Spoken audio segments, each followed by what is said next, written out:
Hey there, how there, ho there, it's Jeff Cutter Diamond. Welcome you to yet another Cutter Top 10 sports video. And today on the first Saturday of May, what do you think of when it's the first Saturday of May? You're thinking NBA playoffs. Okay. NFL playoffs? No, definitely not. Baseball? Yeah. You're thinking NHL playoffs? Yeah. But do you consider horse racing? Well, a lot of you guys pretty much know about horse racing and pretty much know how big the first Saturday in May is, and that is basically the Kentucky Derby. Of course, in the Diamond household, the first Saturday in May is always the big Mannheim garage sales. That's the whole town of Mannheim in Ontario have garage sales, and I got a lot of good stuff from there for the years. I even got my old teddy bear, my childhood teddy bear. Well, I was a month old. And I've kept that teddy bear ever since. I don't sleep with vets, thank you very much. So anyway, yeah, the first Saturday of May is also home to what we call the Kentucky Derby, the first of the three Triple Crown races. So today we're going to be looking at the top 10 Kentucky Derby moments of all time. Of course, I don't know completely, I don't have a complete horse racing knowledge, so if I do bobble it, well, nay, I shouldn't ruin it. Anyway, number 10 is Barbaro in 2006.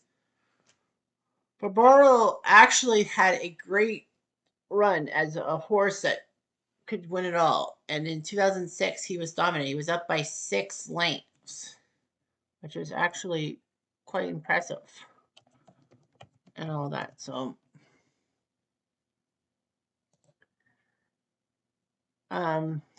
anyway, in the Kentucky Derby, he won. And then in the Preakness, they actually had to um, put him down. Well, he shattered his leg 2 weeks later in the Preakness, which was the second event and all that.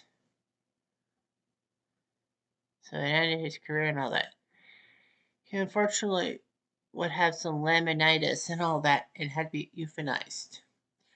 So yeah, so that's not good for horses and all that. Number 9 is the win in 1913 of Doneraile.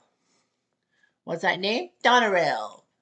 Was it Monorail? Doneraile? Well, if you're a Simpsons fan, you freaking know what I'm talking about. But obviously, we're not talking Simpsons. So Doneraile in 1913, Doneraile, I guess it is, 91 to 1 had the greatest upset in Derby history and all that. But of course, race horses in the 1910s and all that was a lot different than 2025. So can't really say too much about it. Number 8 is the start of a great rivalry in 1978 between Affirmed and Alydar. These two horses were really out for everyone themselves and all that. A lot of people said that the Triple Crown could come down to two very big things. But anyway, the first big thing is, of course, the Kentucky Derby. And so the first race happened, and Affirmed nipped Alydar in a thrilling derby. And it was one of the greatest favorites in horse racing history because the next two horses, the races, they actually, of the Triple Crown, they did well against each other. Number 7 is Seattle Slew in 1977. This was the first race for Seattle Slew to get to Triple Crown, like Affirmed in 1978. Seattle Slew was a good horse and all that. In fact, Seattle Slew ended up winning the Triple Crown, but also was undefeated. Like every horse race he was in, that was a win for the family and all that. So that was pretty impressive. Number 6 is Bill Shoemaker winning the Kentucky Derby in 1986. Bill Shoemaker is an icon. In 1931, he was born in Texas. He was so small he had to be put in a shoebox in the oven to keep warm and all that. You don't make this shit up. Well, of course, Shoemaker would be small enough for a jockey. Well, if you're under 5 feet, well, I think it's under 5'5" or something like that. You're perfect for jockey height because the taller you are on a horse is not really the best thing. But anyway, yeah, Shoemaker was legendary, winning over 7,000 races in his career. And he ended up winning 4 Kentucky Derbies. This would be his fourth and final one above Ferdinand at age 54 in 1986, which was amazing and all that. it kind of was weird because, the previous month, April 1986, was when Jack Nicklaus out of freaking nowhere took the Masters at age 46. So, age was just a number at that time. Number 5 is disqualification drama in 2019. So in 2019, there was a massive race and all that with 18 horses, and Maximum Security ended up winning the race. Unfortunately, the Kentucky Derby people went to instant replay because they thought that Maximum Security had basically interfered with Country House. Or was it some other horse? Well, it doesn't matter. So anyway, Maximum Security was called out for interference, disqualified, which means Country House were the surprise winner. It was controversial, and people thought that it was just pathetic and all that. Number 4 is Genuine Risks victory in 1980. You'd be thinking, well, does this mean a Triple Crown? No. Then what the heck are you talking about? Well, in 1980, Genuine Risk won the Kentucky Derby. But did you know that Genuine Risk was a filly? A filly, not a Philadelphia filly like Mike Jack Schmidt. No, but a filly, Filly, a female horse. And Genuine Risk was only the second female horse to win the Kentucky Derby in 1980, which was pretty impressive and all that. Fillies could compete in the Kentucky Derby, but usually the males won. But unfortunately for them, Genuine Risk got the risk and won. She didn't win the Triple Crown, but still, that was amazing. Number 3 was American Pharoah winning the race in 2015, starting a massive journey. Triple Crown winners were decent, but by 1978 they washed up. There were many chances, including 1997. I can't remember who the horse was that had a chance to win, but the Canadian-owned horse Silver Charm for that. Although you could also say in the top 10 Kentucky Derby moments was Norvin Dancer's win in 1964. But I tried not to be biased. So anyway, American Pharoah did it. He won the Derby, and then 2 horse races later at Preakness and Belmont, he became the first Triple Crown winner in 37 years. So that was pretty impressive. As impressive as Miguel Cabrera in 2012 winning the Triple Crown in baseball, making it the first time since Seth Yass in 1967. Number 2 is the 50-1 long shot 2009.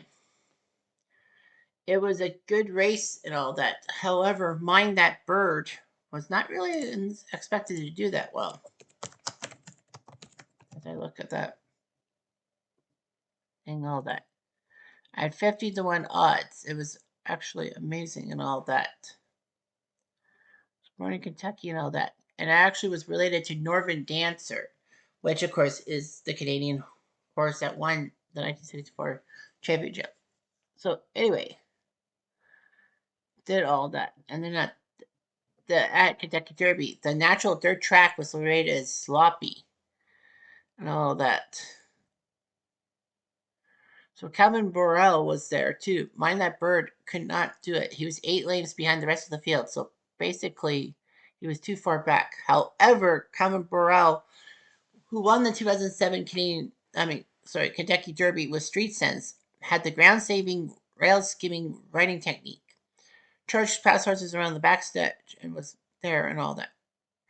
Basically, kept it on the rail and all that. Mind That Bird put up a win by 6 lengths, which was the largest margin of victory in over 60 years. So anyway, a $2 wager would return you $103. So Mind That Bird tied Giacomo as the 4th biggest upset winner in Kentucky history, behind Donerail, Rich Strike in 2022, and Country House in 2019, only because of disqualification.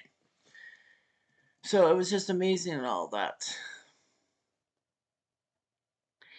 And unfortunately, Mind That Bird did not win any of the other Triple Crown races.